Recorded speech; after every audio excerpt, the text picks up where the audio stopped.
आप अपने समय के सबसे महान योद्धा हैं, अपनी जिंदगी की सबसे बड़ी, सबसे जरूरी लड़ाई लड़ने जा रहे हैं, और ठीक उसी वक्त आपको पता चलता है कि सामने जो दुश्मन खड़े हैं वो कोई और नहीं बल्कि वो लोग हैं जिनसे आप सबसे ज्यादा प्यार करते हैं। क्या करेंगे आप? यही वो गहरा संकट है, यही वो दुविधा है जो भगवत गीता के पहले अध्याय के बिल्कुल केंद्र में है। और सच कहूं तो ये एक ऐसी दुविधा है जिसकी गूंज हम सब अपनी जिंदगी में कभी ना कभी, कहीं ना कहीं जरूर सुनते हैं। तो सवाल ये है कि क्या हो अगर जिंदगी की सबसे बड़ी मुश्किलों के लिए एक, कह सकते हैं, एक आंसर की मिल जाए। देखिए, गीता सिर्फ एक धार्मिक ग्रंथ नहीं है, इसे अक्सर जिंदगी की उलझनों को सुलझाने के लिए एक प्रैक्टिकल गाइड की तरह देखा जाता है। ये हमें एक फ्रेमवर्क देती है, एक ढांचा देती है जिंदगी के उन बड़े बड़े सवालों से जूझने के लिए जो हम सबके मन में आते हैं। और मज़े की बात यह है कि इसका ज्ञान इतना टाइमलेस है कि आज भी उतना ही रेलेवेंट लगता है। तो ये गाइड, ये उत्तर कुंजी आती कहाँ से है? असल में ये कहानी एक डायलॉग है, एक संवाद है जो एक बहुत बड़े संकट से पैदा होता है। और इसके जो हीरो हैं अर्जुन, वो असल में हम में से हर उस इंसान के प्रतीक हैं जो कभी ना कभी अपनी ज़िंदगी में किसी बहुत बड़ी, मतलब ओवरवेलमिंग प्रॉब्लम का सामना करता है।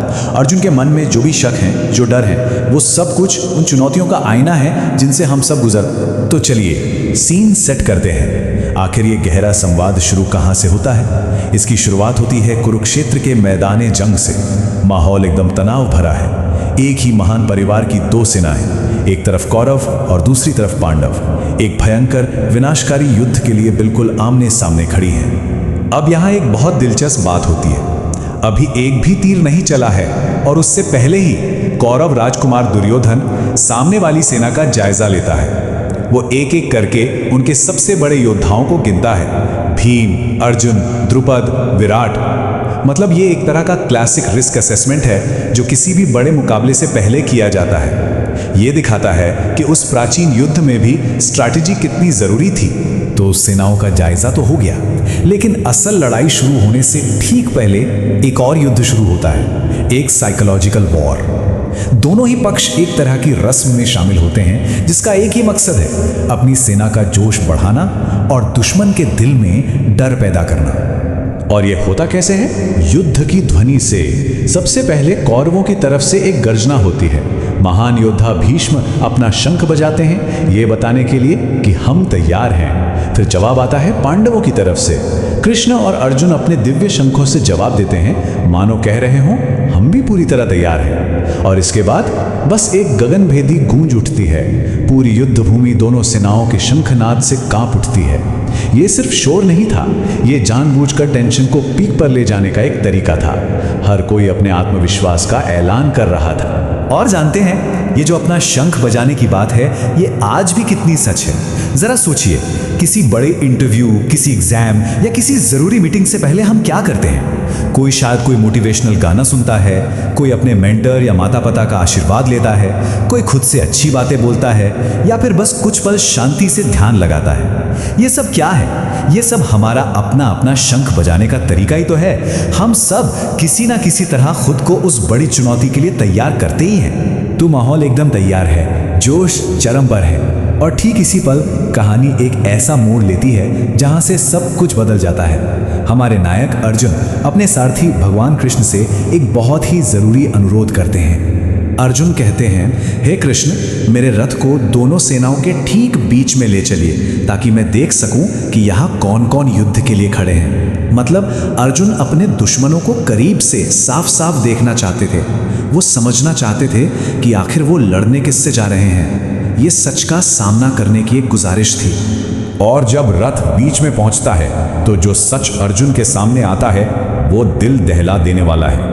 वो देखते हैं कि सामने कोई अनजान दुश्मन नहीं है। सामने खड़े हैं उनके अपने चाचा, उनके दादा, उनके गुरु, उनके भाई, उनके बेटे, उनके दोस्त। और ये एहसास, ये भयानक सच दुनिया के सबसे बड़े धनुर्धर को अंदर से तोड़ कर रख देता है। एक तरह से उनका पूरा शारीरिक और मानसिक सिस्टम कोलैप्स कर जाता है।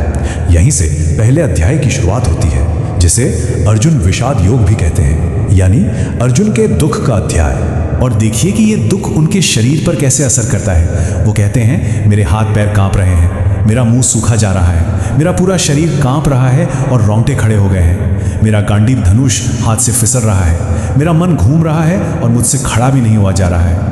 ये जो लक्षण है ना, ये दिखाते हैं कि उनका संकट कितना असली और कितना मानवीय था। ये एक परफेक्ट एग्जाम्पल है कि गहरा इमोशनल स्ट्रेस हमारे शरीर पर कैसे असर डालता है। और फिर वो कृष्ण से कहते हैं, हे कृष्ण, मुझे ना तो जीत चाहिए, ना राज्य और ना ही कोई सुख। अपनों को मारकर अगर कोई राज्य या जिंदगी मिलती भी है तो उसका क्या फायदा। मतलब एक ही पल में अर्जुन ने युद्ध के पूरे मकसद को ही रिजेक्ट कर दिया। उनकी निराशा इतनी गहरी थी कि जीत की कीमत उन्हें बहुत बहुत ज्यादा लग रही थी। अब अर्जुन सिर्फ इमोशनल होकर बात नहीं कर रहे हैं, वो अपने तर्क भी देते हैं। वो कहते हैं कि अपने ही परिवार को मारना एक बहुत बड़ा पाप है, चाहे बदले में कुछ भी मिले।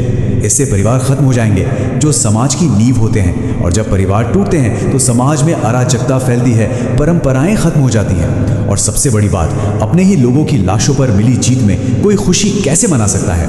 उनका मानना था कि इस युद्ध से धर्म का नाश होगा और पूरा समाज ही ढह जाएगा। और फिर वो अपना धनुष बाण एक तरफ रख देते हैं और शोक में डूबकर अपने रथ में बैठ जाते हैं। ये इस अध्याय का आखिरी दृश्य है। ये पूरी तरह से सरेंडर करने का प्रतीक है। एक नायक जो अपनी ही नैतिक दुविधा के बोझ तले पूरी तरह से टूट चुका है। तो सोचिए, दुनिया का सबसे महान योद्धा अपने हथियार डाल चुका है।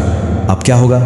कहानी यहाँ एक बहुत बड़े सवाल पर आकर रुक जाती है और यही वो केंद्रीय समस्या है जिसे सुलझाने के लिए बाकी की पूरी भगवत गीता है। अब आगे क्या होता है, कृष्ण क्या जवाब देते हैं, बस यही गीता का सार है।